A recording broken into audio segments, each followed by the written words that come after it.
Common emitter transistor amplifier. इसका circuit diagram बनाने के लिए सर्वप्रथम हम एक ट्रांजिस्टर लेते हैं।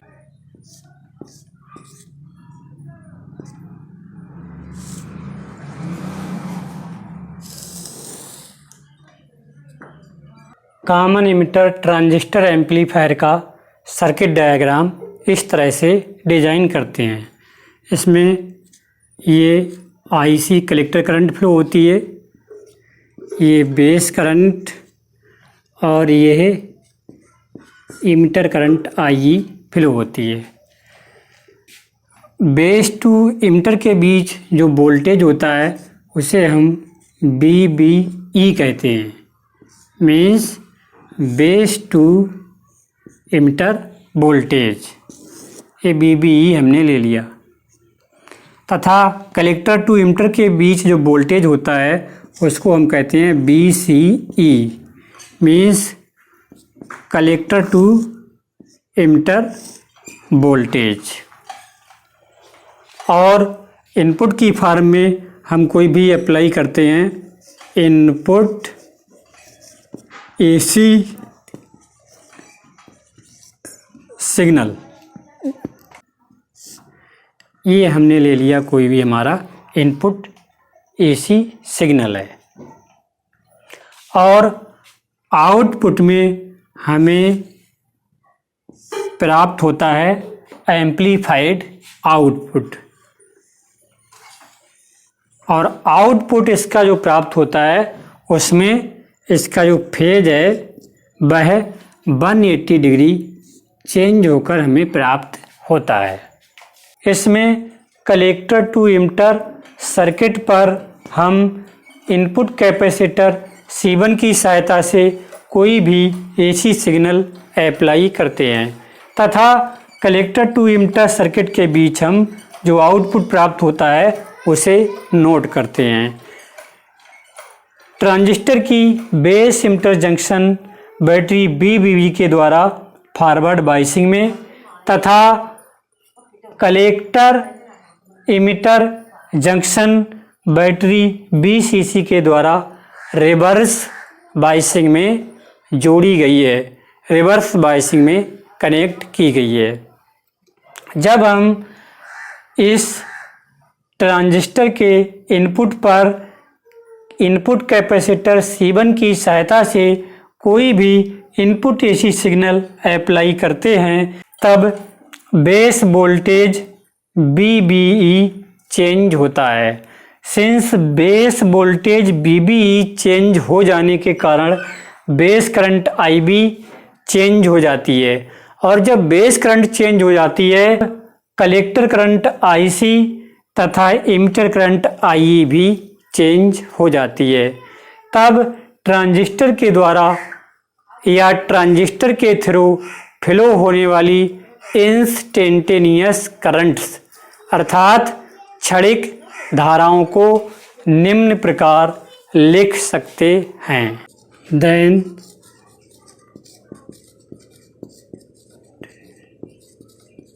इंस्टेंटेनियस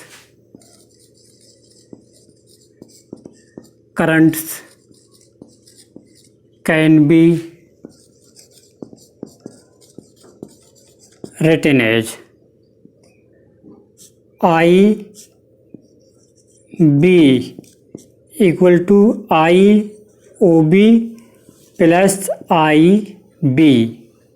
अर्थात जो total current capital IB capital B equal to IOB plus IB होगी, जहाँ पर हमने स्मॉल I और स्मॉल b ए शो कर रहा है AC करंट के लिए, कैपिटल IOB को हमने शो किया है DC करंट के लिए और कैपिटल I कैपिटल B के लिए हमने शो किया है टोटल के लिए। इसी प्रकार total current IC equal to IOC plus IC and total emitter current IE equal to IOE plus I E. Equation number first, with I E equal to I C plus I B always, ये always true होता है। Voltage B C E होगा B C E equal B C C minus I C into R C. Equation number 2, voltage से इस R C के across जो voltage है उसको हम सबट्रैक्ट कर देंगे, घटा देंगे, तो हमें बी सी ई का मान प्राप्त हो जाएगा।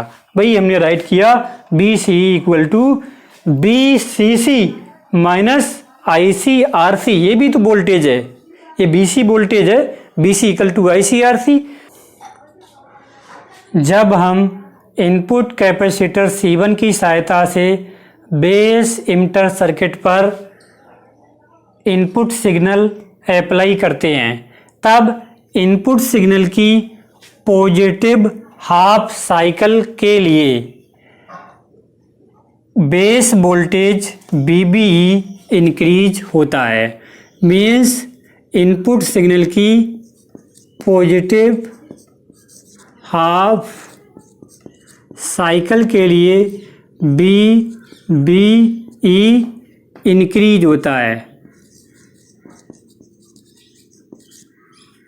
जिससे VBE इंक्रीज होता है, जिसके कारण बेस करंट IB भी इंक्रीज हो जाती है। और बेस करंट इंक्रीज होने पर कलेक्टर करंट IC और इमिटर करंट IE भी इंक्रीज हो जाती हैं, जिससे क्या होता है कि कलेक्टर रेजिस्टेंस RC के अक्रॉस वोल्टेज ड्रॉप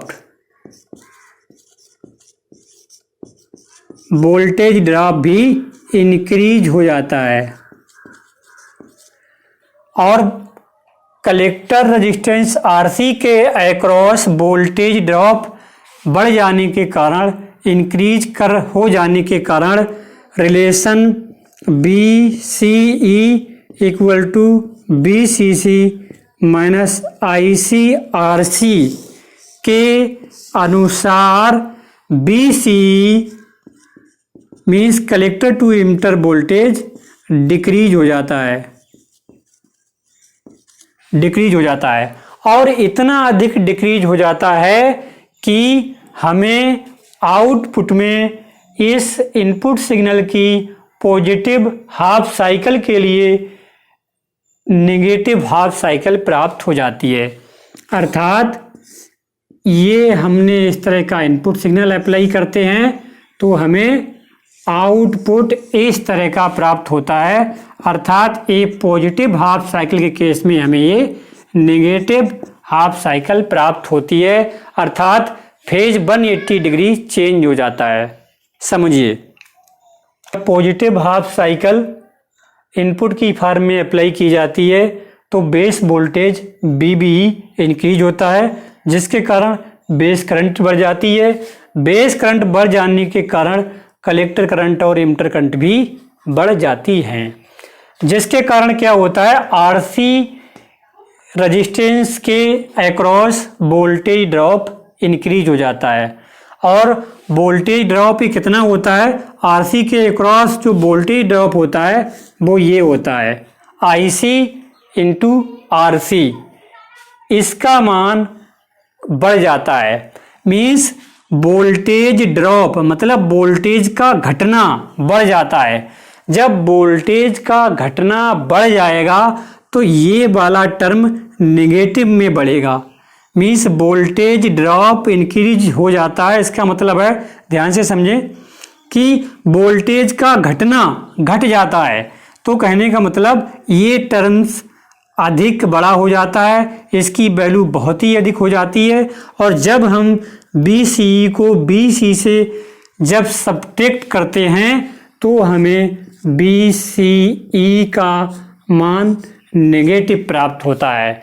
मीन्स जो BCE है वो नेगेटिव में प्राप्त होता है, मीन्स वो काफ़ी अधिक नेगेटिव में कम हो जाता है, जिसके कारण इनपुट पर पॉजिटिव हाफ साइकिल अप्लाई करने पर हमें आउटपुट में ये नेगेटिव हाफ साइकिल प्राप्त होती है। मीन्स जो फेज है इनपुट और आउटपुट का वह 180 डिग्री चेंज होकर प्राप्त होता है। इसके पश्चात तुरंत ही इनपुट सिग्नल की नेगेटिव हाफ साइकिल ट्रांजिस्टर के बेस पर अप्लाई हो जाती है।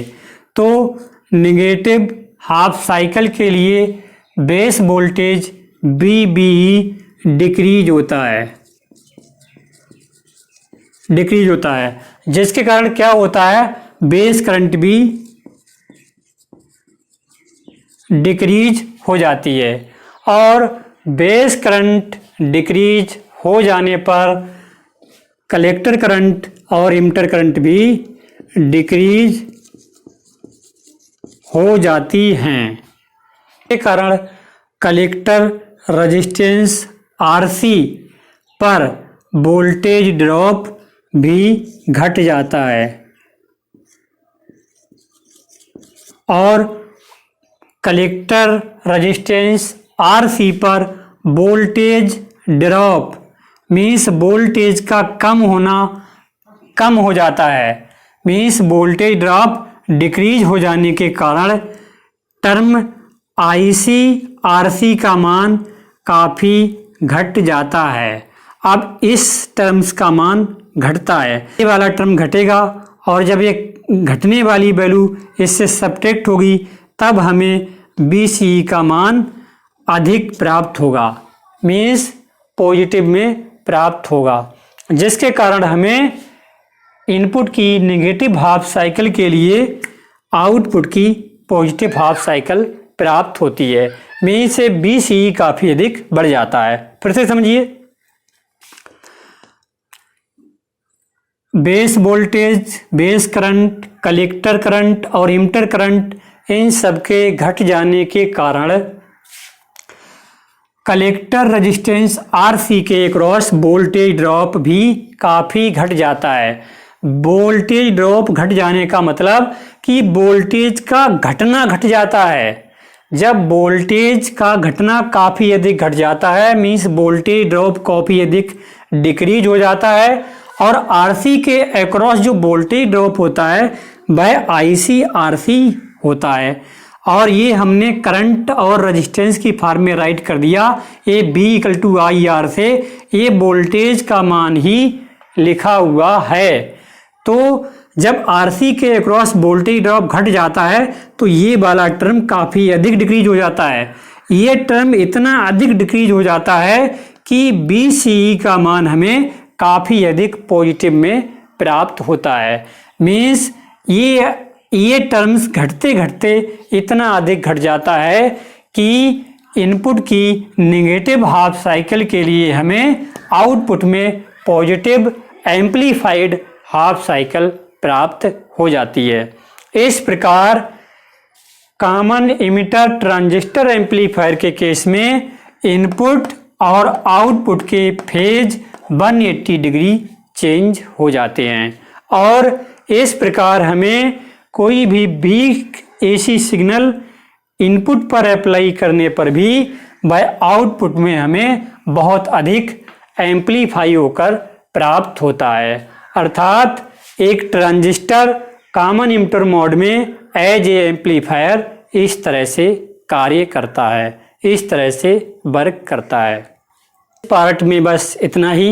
इस वीडियो के पार्ट 2 में हम इसका ग्राफिकल रिप्रेजेंटेशन करेंगे और डायाग्रामेटिकली ग्राफिकली समझेंगे कि ये जो फेज होता है 180 डिग्री कैसे चेंज हो जाता है और साथ ही voltage gain, current gain, power gain input resistance output resistance को भी कैलकुलेट करेंगे।